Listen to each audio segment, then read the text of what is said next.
Olá, aqui quem fala é Elemar Júnior da Eximiaco, tudo bem?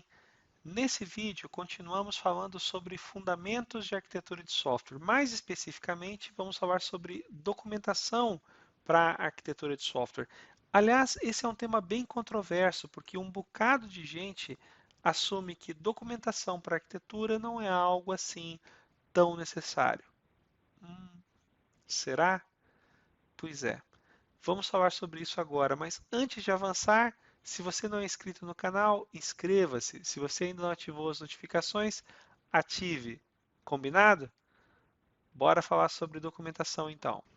Boa parte das dores de cabeça relacionadas à documentação para arquitetura tem origem no Manifesto Ágil, ou melhor, na má interpretação do Manifesto Ágil. Logo no segundo item, ele solta algo como: preferimos software em funcionamento mais do que documentação abrangente. Entretanto, é interessante observar o complemento. Ou seja, mesmo havendo valor nos itens da direita, valorizamos mais os itens da esquerda. Repara, se diz que se valoriza mais software em funcionamento do que documentação abrangente. Em nenhum momento se fala valorizamos apenas software em funcionamento e não valorizamos documentação abrangente. Documentação é algo muito importante em qualquer processo ágil. Quem afirma o contrário é porque não leu o manifesto ou não prestou atenção. Há quem diga que documentação não é necessária porque toda informação que se precisa está no código. Entretanto, acreditamos que essa ideia não é correta. Por quê? Primeiro, porque esperar que todo mundo entenda o sistema a partir do código faz com que se perca um bocado de eficiência e de produtividade. Nós falamos outro dia que o papel do arquiteto é ser um orquestrador, e o arquiteto precisa falar com pessoas que não necessariamente trabalham com código. Logo, ter que recorrer ao código sempre para explicar qualquer ideia pode não ser algo exatamente efetivo quando se trata com pessoas de negócio. O outro problema de se pensar em código especificamente como sendo a fonte da verdade é que ele não expressa, ou é difícil expressar nele restrições, as principais restrições e atributos de qualidade. Por exemplo, se tiver especificado que o código, uma determinada função, tem que retornar em tantos milissegundos, como que você expressa isso no código? Com um comentário? Hum, não é bom. Por quê? Porque comentário não compila. Simples assim. Agora, também é muito importante entender que, a partir do código, se consegue gerar, sim, boas visões arquiteturais. Usando boas ferramentas de análise estática, aqui, por exemplo, eu estou utilizando o Independ, você consegue identificar quais são os principais componentes do sistema e também identificar, de alguma forma, as principais relações, os principais relacionamentos. Aliás, a grande vantagem desse tipo de abordagem, utilizando ferramentas de análise estática, é que você consegue uma visão sempre atualizada da arquitetura de sistema, porque essa visão é pautada no código e como essas ferramentas analisam o código, a gente consegue ter uma atualização e um formato muito dinâmico de trabalho. Aqui, por exemplo, nós estamos vendo uma outra tela onde você consegue dar zoom, entender, aplicar entendimento a partir de interação com o código-fonte. Essas ferramentas de análise estática são tão interessantes, inclusive, que elas conseguem eventualmente mostrar para a gente uma visão mais relacionada à manutenabilidade do sistema e à visão de futuro, mostrando, por exemplo, trechos de código que são mais difíceis de manter. Nesse diagrama aqui que foi idealizado pelo Uncle Bob, que é o diagrama que relaciona utilidade a partir de nível de abstração e instabilidade, eu consigo identificar quais são os componentes do sistema que são mais difíceis de manter, quais que são os mais tranquilos de se manter, esses na área verde são aqueles que estão ok, esses que estão na área vermelha aqui na ponta são aqueles que têm problemas e que indicam sofrimento. Esse sistema aqui especificamente tem um bocado de sofrimento para se manter.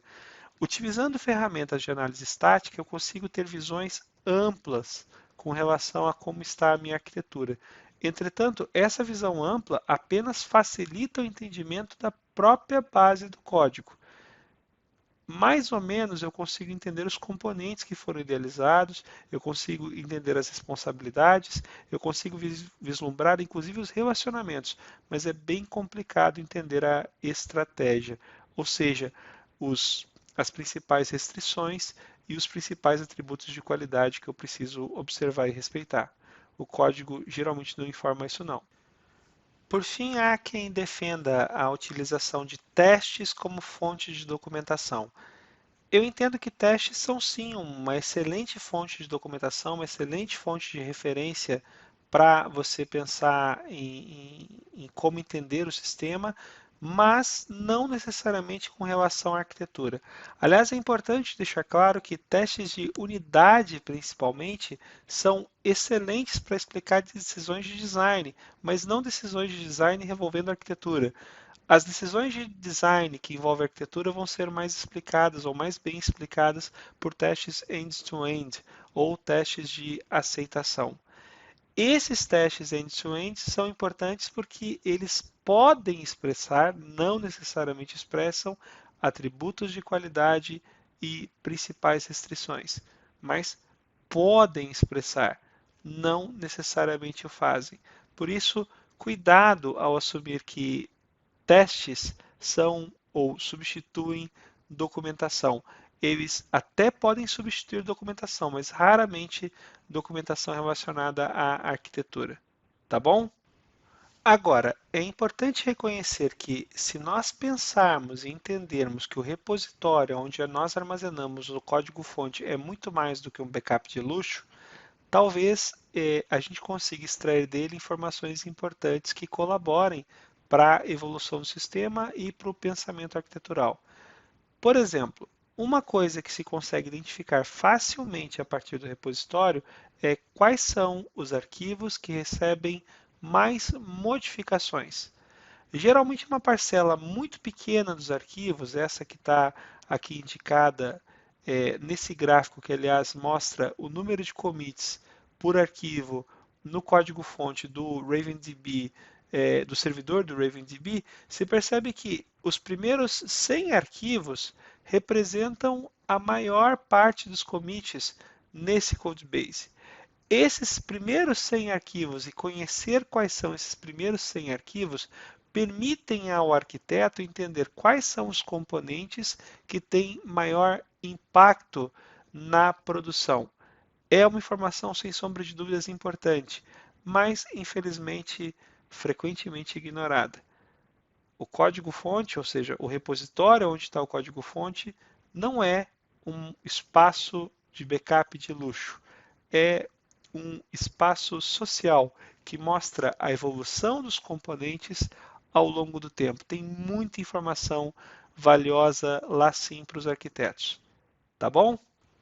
Agora, modernamente, principalmente nesses tempos onde se fala tanto sobre microserviços, muito mais fonte da verdade do que a base do código-fonte é o ambiente em produção, ou seja, o local aonde os sistemas estão funcionando. O ambiente produtivo pode ser sim uma fonte importante para os arquitetos. Aliás, numa conversa recente que tivemos com Martin Spear sobre como as coisas funcionam no Netflix, se percebeu que lá, pelo menos, o ambiente produtivo é onde estão as grandes informações do sistema ou com relação à arquitetura dos sistemas. Vamos analisar aqui alguns bons exemplos. Por que o ambiente produtivo pode ser uma coisa tão importante, principalmente em cenários distribuídos? Porque eles conseguem demonstrar para a gente a relação, os pontos de relação entre os componentes que envolvem o sistema. Por exemplo, nessa tela aqui onde a gente observa o AppDynamics, a gente consegue perceber uma série de componentes com as devidas relações. Nós temos componentes, nós temos relações, os nomes dos componentes de alguma forma entregam para a gente as responsabilidades. O documento não é completo, mas eu tenho um bom insight. Se eu, Elemar Júnior, sou chamado a participar como consultor em uma empresa que trabalha com um grande número de serviços, a primeira coisa que eu vou querer ver é esse diagrama gerado pela ferramenta que está monitorando o ambiente produtivo. Por quê? Porque eu vou ter claro indício de quais são os componentes mais importantes, os componentes que precisam ser observados. Eu tenho aqui uma outra relação, essa visão aqui é gerada a partir do Jäger, e também aqui é um diagrama genérico, mas eu também consigo verificar claramente quem conversa com quem e em que volume. Por exemplo, dá para perceber que a ferramenta de telemetria do Istio, aqui está utilizando um sistema com o Service Mesh, mas enfim, o Istio tem uma relação muito forte com o Mixer aqui, com 3.600 requisições, mas tirando essa visão do Istio, eu tenho aqui outros grandes pontos. Né? Eu tenho o indicador de centralidade, que é essa página de detalhes, essa página de review, que provavelmente indica um sistema de e-commerce. Enfim, essa visão aqui é gerada dinamicamente a partir de ferramentas de observabilidade no ambiente produtivo. Eu consigo gerar esse grafo de dependências. Essa visão aqui é uma visão produzida pelo Netflix, uma ferramenta de observabilidade do Netflix, onde eles conseguem também identificar os componentes e a força, essa cor aqui, indica a força das relações entre esses componentes. Também me dá um bom insight arquitetural. Percebe então, o que eu estou tratando até aqui é de utilizar o código e o ambiente produtivo para me fornecer informações com relação aos componentes, com relação às responsabilidades dos componentes, a forma como eles se relacionam e a intensidade dessa relação. Muitas vezes essa intensidade só pode ser vista no ambiente produtivo, mas está um pouco de fora aqui a coisa da estratégia, que são os aspectos relacionados às principais restrições e os atributos de qualidade. Essas informações, eventualmente, eu consigo coletar dessas bases, dessas fontes, a partir, talvez, dos testes de aceitação ou dos testes end-to-end. Mas é um belo talvez. Essa visão arquitetural que eu consegui produzir até agora, ela tem como principal vantagem o fato dela estar sendo constantemente atualizada no ambiente produtivo, porque ele é, de fato, nesse tempo em que se fala tanto sobre sistemas distribuídos, a real fonte da verdade. E no código-fonte, para poder fazer referências ou inferências com relação a informações estáticas que não estão mudando. Mas tudo isso parece incompleto, certo?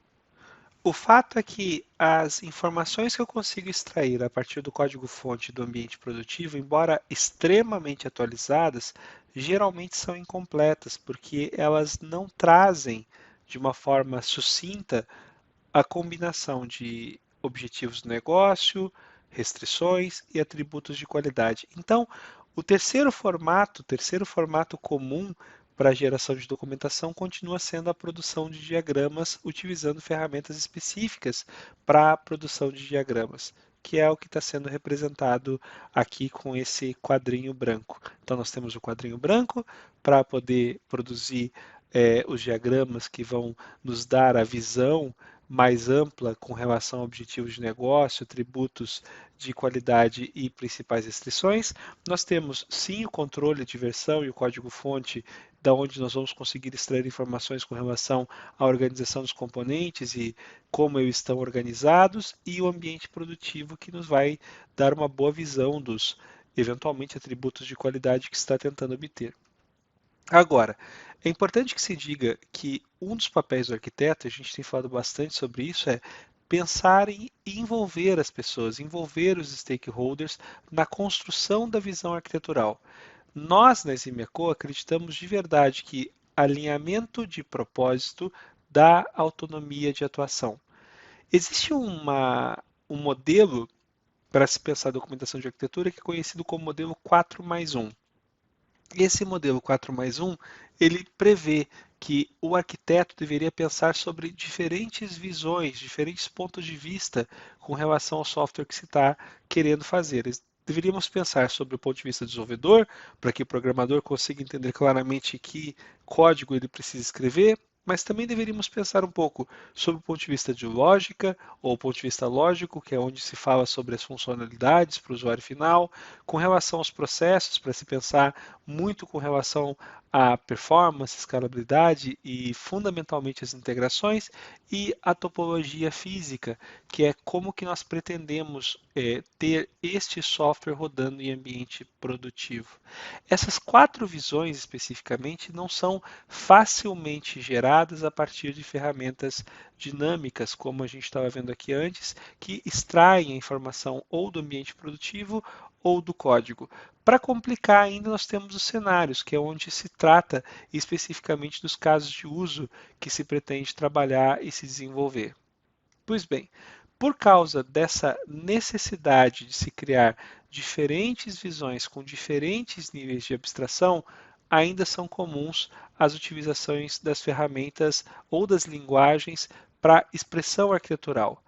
Uma das que eu mais gosto especificamente é a utilização do modelo C4, que está exposto aqui. O C4 ele foi idealizado já há algum tempo e ele produz aí três visões, é uma linguagem que produz pelo menos quatro visões da arquitetura, uma visão de contexto, uma visão de componentes, desculpe, uma visão de containers, de componentes e de código.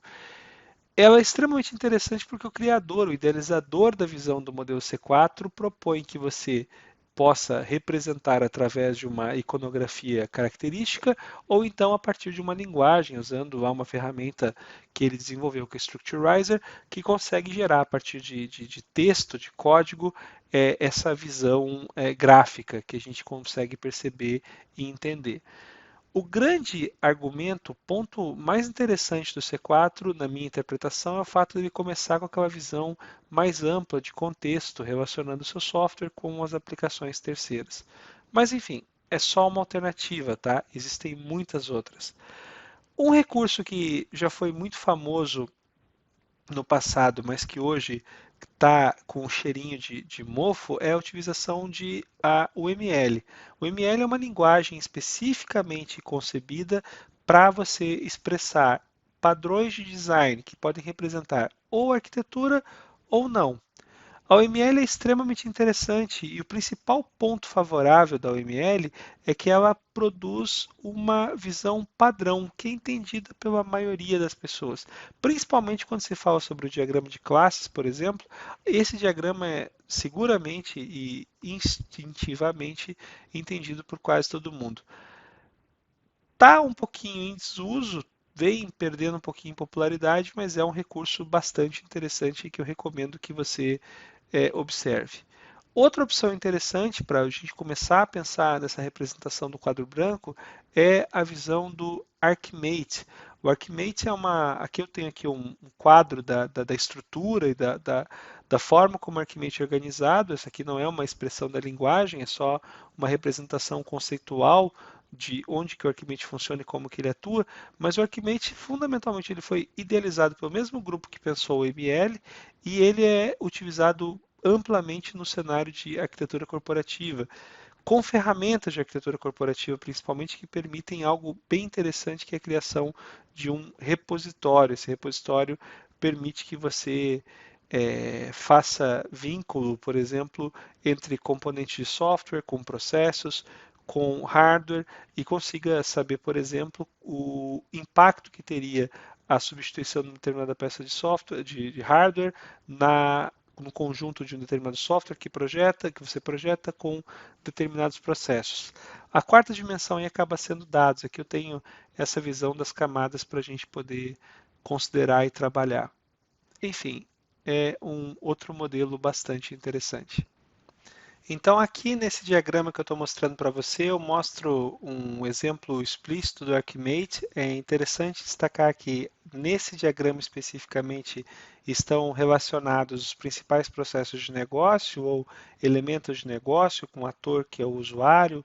Aqui você começa a perceber alguma semelhança com a OML, porque de fato o grupo que criou o Archimate é o mesmo grupo que criou o OML, mas você vê aqui então os atores relacionados com os principais processos de negócio, você tem aqui uma descrição dos processos e aí você tem uma conexão com as principais pontos de aplicação de software, essa corzinha azul aqui está relacionada com o software, e finalmente aqui na parte inferior você começa a perceber os elementos com relação à infraestrutura.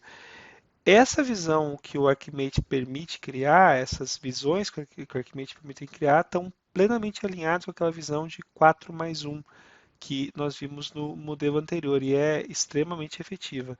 Até porque esses elementos aqui utilizados num componente, num software apropriado para isso, esses elementos vão ser reutilizáveis. Então você vai, por exemplo, sempre que for destacar os dados, o banco de dados, o sistema de manutenção do sistema, do banco de dados aqui, num diagrama, você vai usar isso a partir de um repositório e vai conseguir fazer uma rastreabilidade e começar a perceber, por exemplo, que esse sistema vai servir para uma base de CRM, que por sua vez vai fornecer informação para esse processo de gerenciamento de dados dos clientes, que vão estar diretamente associados com os processos de registro de clientes que estão sendo indicados aqui em cima. Então você consegue fazer uma ligação entre processos com software, com infraestrutura e eventualmente saber os impactos de modificação de uma coisa ou outra. Tão comum quanto o Archimate, ou na verdade bem mais comum do que o Archimate modernamente, tem sido a adoção de iconografia dos provedores de nuvem. Aqui nós temos um exemplo novamente dos drops da Eximiaco, onde o Douglas Piccolotto utilizou aqui a iconografia proposta pela Amazon para poder dar indicativo de arquitetura também com relação a como se pensa o software em termos de componentes, responsabilidades, usando a iconografia da Amazon. A Microsoft não fica atrás, então também existem muitos arquitetos Microsoft que utilizam a iconografia específica da Microsoft para produzir documentos que seguem o conceito, a ideia da Microsoft, a visão da Microsoft de como expressar os componentes e os relacionamentos. Interessante, né? Interessante como nós temos uma pluralidade de recursos para conseguir expressar ideias. A produção de documentos arquiteturais tem como princípio básico conseguir expressar quais são os componentes de um sistema, as responsabilidades desses componentes e a forma como eles se relacionam. Além disso, expressar a estratégia, que é basicamente quais são as principais restrições e quais são os principais atributos de qualidade. Tudo isso de forma a ser compreendido pelas diversas partes do time, sejam pessoas de negócio, sejam programadores, pessoas de infraestrutura, ou seja, eu tenho que conseguir expressar essa visão toda para todo mundo, para todas as partes interessadas, para todos os meus stakeholders. Esse é o trabalho fundamentalmente do arquiteto relacionado com documentação. Boa parte da documentação pode ser gerada de forma automática, seja a partir da análise do código-fonte, que talvez seja a fonte mais comum e primária de informação com relação à arquitetura, embora extremamente limitada, se não for utilizada alguma ferramenta de análise estática que permita a produção de visões com níveis diferentes de detalhe, eu preciso ter níveis mais altos, eu não preciso de informações de decisão com relação ao design. Então, boa parte dos testes de unidade, por exemplo, praticamente todos os testes de unidade vão ter pouca ou nenhuma utilidade sob o ponto de vista de arquitetura, embora eventualmente até tenham alguma utilidade sob o ponto de vista de design que não esteja relacionado com a arquitetura. Em ambientes distribuídos e ambientes de microserviço, cada vez mais tem ganho destaque a ideia de se utilizar ferramentas de monitoramento, então desde ferramentas que trabalham com observabilidade para eu conseguir identificar quais são os componentes, como os componentes estão se relacionando e a intensidade dos relacionamentos, essa visão, por exemplo, em sistemas muito complexos, como, por exemplo, Netflix, que nós estávamos comentando outro dia. Essa visão pode ser a referência para poder se entender como que o sistema está funcionando.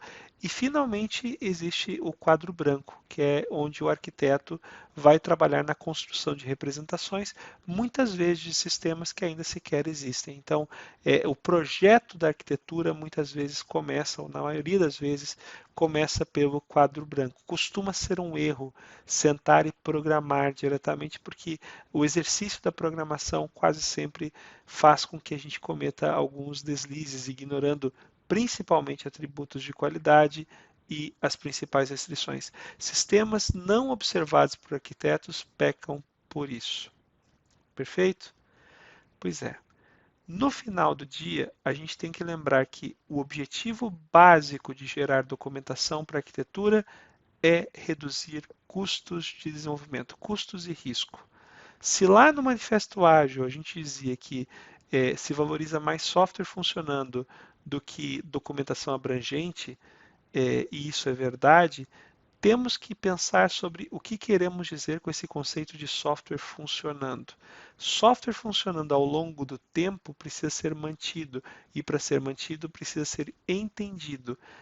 Entender um software especificamente a partir do código ou somente a partir do ambiente produtivo pode ser um desafio grande demais, principalmente porque, de novo, o código e o ambiente produtivo raramente expressam os atributos de qualidade e as principais restrições. Por isso que a documentação gerada a partir do quadro branco, aqui a gente está utilizando uma analogia com o quadro branco como simplificação, mas obviamente a gente está falando sobre qualquer ferramenta para expressar o design, enfim, essa documentação é fundamental, porque ela vai produzir e vai comunicar para os interessados esses aspectos de objetivos de negócio, atributos de qualidade e restrição, de uma forma que seja acessível para os diversos stakeholders, porque vai contemplar a visão que todos os stakeholders precisam para trabalhar.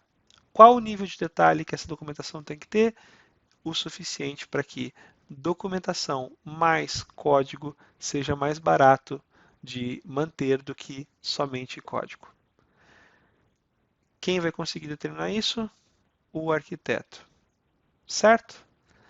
Pois é, acho que cobrimos um bom bocado do aspecto ou do tópico documentação relacionada à arquitetura. Espero que você tenha gostado desse vídeo. Se gostou, por favor, se inscreva no canal, ative as notificações. Tá bom? Te espero na próxima. Até mais!